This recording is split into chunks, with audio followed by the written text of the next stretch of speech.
क्या आपको back cross और टेस्ट क्रॉस का नाम सुन के जेनेटिक्स डिफिकल्ट लगने लगती है? बट ट्रस्ट मी, ये दोनों एक्चुअली बहुत ईजी है। बस एक सिंपल ट्रिक समझ लो और आप कभी कंफ्यूज नहीं होंगे। सबसे पहले स्टार्ट करते हैं बेसिक डिफरेंस समझने से बैक क्रॉस और टेस्ट क्रॉस का। बैक क्रॉस जो है वो ऑफस्प्रिंग और किसी भी पेरेंट के साथ किया जाता है। मतलब मान लीजिए हमारा ऑफस्प्रिंग है कैपिटल टी, तो मैं उसके पेरेंट के साथ, भले वो होमोजाइगस हो या हेट्रोजाइगस हो, उसके साथ क्रॉस करा रही हूँ। तो ये मैं क्यों करा रही हूँ? क्योंकि मुझे डिज़ायरेबल ट्रेट चाहिए। मतलब मुझे जो ट्रेट चाहिए वो अगर मेरे ऑफस्प्रिंग में नहीं आया है, तो जो ट्रेट मुझे पसंद है या फिर जो मुझे चाहिए उसके लिए मैं पेरेंट के साथ क्रॉस कर दूंगी। तो चलिए टेस्ट क्रॉस समझते हैं। टेस्ट क्रॉस अगेन ऑफस्प्रिंग को मैं लूंगी, बट मैं इसका क्रॉस कराऊंगी होमोजाइगस रिसेसिव पेरेंट के साथ। ये बात इंपॉर्टेंट है क्योंकि यहाँ पर डोमिनेंट भी हो सकता है, रेसेसिव भी हो सकता है पेरेंट, लेकिन टेस्ट क्रॉस में हमेशा होमोजाइगस रेसेसिव पेरेंट होता है। मतलब अगर मैं इसकी बात करूँ तो मैं इससे क्रॉस कराऊंगी। मेरा ऑफस्प्रिंग हो सकता है कैपिटल टी स्मॉल टी, ठीक है, तो ऑलवेज रिसेसिव पेरेंट होता है। ये हम क्यों करते हैं? क्योंकि मुझे अननोन जीनोटाइप फाइंड आउट करना होता है। वो कैसे, वो हम अभी नेक्स्ट स्लाइड में देखते हैं। सबसे पहले हम बैक क्रॉस करेंगे। तो चलिए ऑफस्प्रिंग इनटू ईदर पेरेंट। तो अब मैं सबसे पहले ऐसे केस पकड़ लेती हूँ कि this is my parent generation. मेरा जो F1 जनरेशन आएगा वो कुछ इस तरीके से आएगा, कैपिटल टी स्मॉल टी। अब ये जो ऑफस्प्रिंग आया है, अगर मैं इसको क्रॉस कर दूँ विथ स्मॉल टी, क्यों मैं कर रही हूँ? क्योंकि मुझे डिजायरेबल कैरेक्टर जो चाहिए वो चाहिए ड्वार्फनेस, और यहाँ पर मुझे टॉलनेस मिला है, मुझे ड्वार्फ प्लांट चाहिए। तो इसके लिए मैं क्या करूँगी, मेरा जो ऑफस्प्रिंग आया है कैपिटल टी स्मॉल टी, इसको मैं बैक क्रॉस कर रही हूँ उसके पेरेंट के साथ। तो स्मॉल टी, जब मैं ये करूँगी कुछ इस तरीके से गैमेट्स निकलेंगे।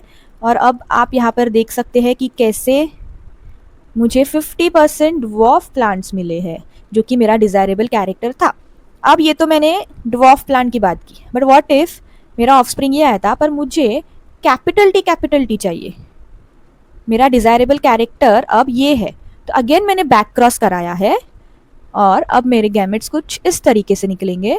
तो यहाँ पर जो ऑफस्प्रिंग्स बनेंगे वो कुछ इस तरीके से। तो अब यहाँ पर देख सकते हैं मुझे दो कैपिटल टी मिले हैं, मतलब अगेन 50% मुझे डिज़ायरेबल कैरेक्टर मिला है। तो ये होता है बैक क्रॉस, जिसको हम बस बैक क्रॉस इसीलिए बोलते हैं क्योंकि हम पेरेंट के साथ बैक क्रॉस कराते हैं just to improve the progeny, या फिर हमें जो डिज़ायरेबल कैरेक्टर चाहिए उसके लिए।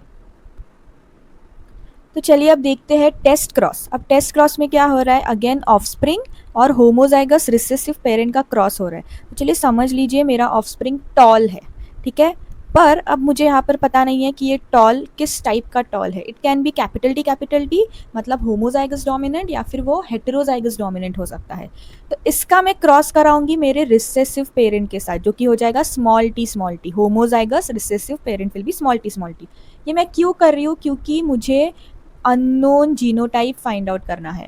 अननोन जीनोटाइप का मीनिंग क्या हो जाएगा, यहाँ पर कैपिटल टी है कि कैपिटल टी स्मॉल टी है, ये मेरे लिए अननोन है। क्योंकि मैं फिनोटिपिकली देख सकती हूँ कि वो टॉल है, बट मैं जीनोटिपिकली नहीं पता कर सकती कि कैपिटल टी है कि कैपिटल टी स्मॉल टी। तो चलिए हम ये केस ऐसे देखते हैं कि एक बार मैं अज्यूम कर रही हूँ कि it is capital T tall, और एक बार मैं अज्यूम कर रही हूँ कि it is capital T small T tall.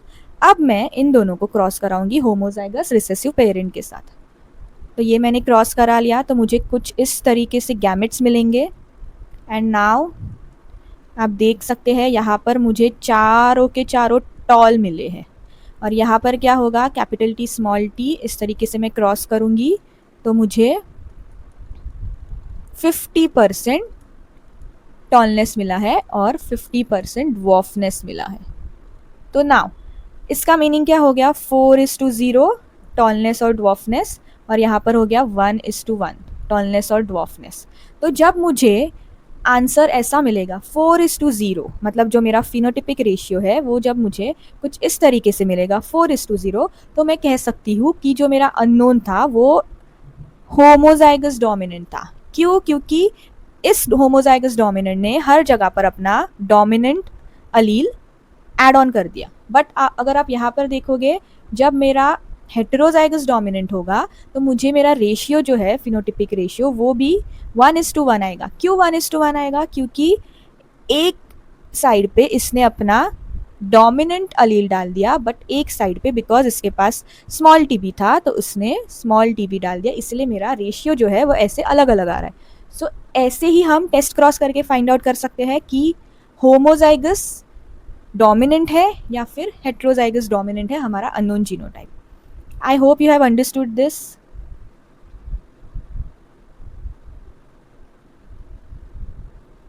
चलिए एक इंपॉर्टेंट बात समझ लेते हैं. Every test cross is a back cross, क्योंकि टेस्ट क्रॉस करने के लिए भी हम बैक जाते हैं, पीछे पेरेंट के साथ.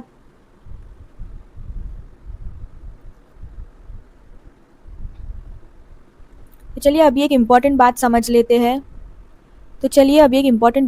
लेते हैं. Every test cross is a back cross, क्योंकि टेस्ट क्रॉस करने के लिए हम बैक क्रॉस ही करते हैं, क्योंकि हमें होमोजाइगस रिसेसिव पेरेंट के साथ क्रॉस करना होता है. पर बैक क्रॉस ज़रूरी नहीं है कि टेस्ट क्रॉस हो, क्योंकि बैक क्रॉस जो हम करते हैं वो हम करते हैं डिज़ायरेबल कैरेक्टर्स के लिए.